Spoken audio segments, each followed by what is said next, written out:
Good barbecue joints, few and far between in Colorado, or so say the people who really know barbecue. So when Owlbear closed its doors in 2022, it was a significant abrupt loss for the food scene in RiNo and beyond. When Teven Hudgins, one of Owlbear's cooks, died unexpectedly, their last day of service was canceled.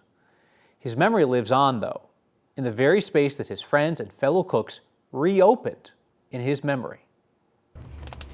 I love the attention to detail and how all these details come together. I really like how in barbecue, you don't have to be in a rush. Okay. Hi, thanks for calling Pit Fiend. How can I help you? This used to be Owlbear Barbecue, owned and ran by Carl Felenius. He taught us a lot of what it was to make really, really good barbecue. We saw that the writing was on the wall, that this place wasn't going to make it. Owlbear. Carl wanted out, and we understood that it had been a rough couple of years for him with COVID. You know, we started talking to one another, the cooks, me, Michael, and Teven. All three of us were just thinking, like, you know, we didn't want to lose the best job we'd ever had. And we all still wanted to, you know, cook barbecue together, and we just weren't ready to be finished. Last weekend, we're going to open Saturday and Sunday, and then on Saturday night, early Sunday morning. I was, sorry.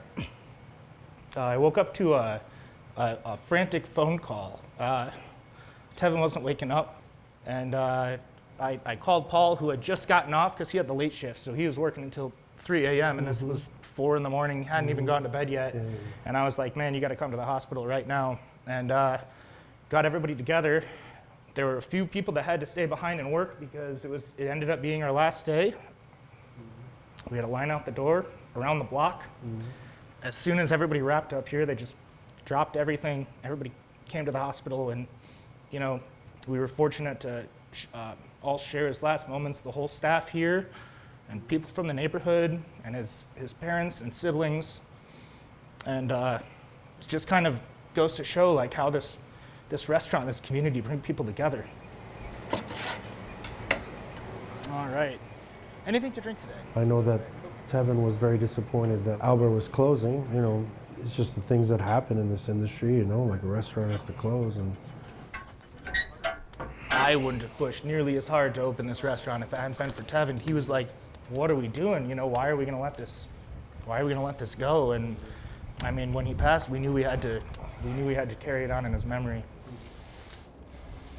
It can be difficult sometimes to think about the sad memories of Teven's last days and the restaurant's last days at Owlbear, but it's more often encouraging to see his picture on the wall when it's a rough time and just know, like, he's still here, we're still here. yeah.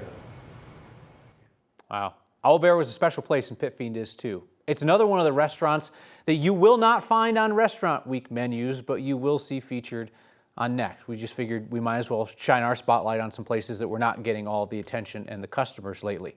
We will have another non-Restaurant Week recommendation coming up later this week.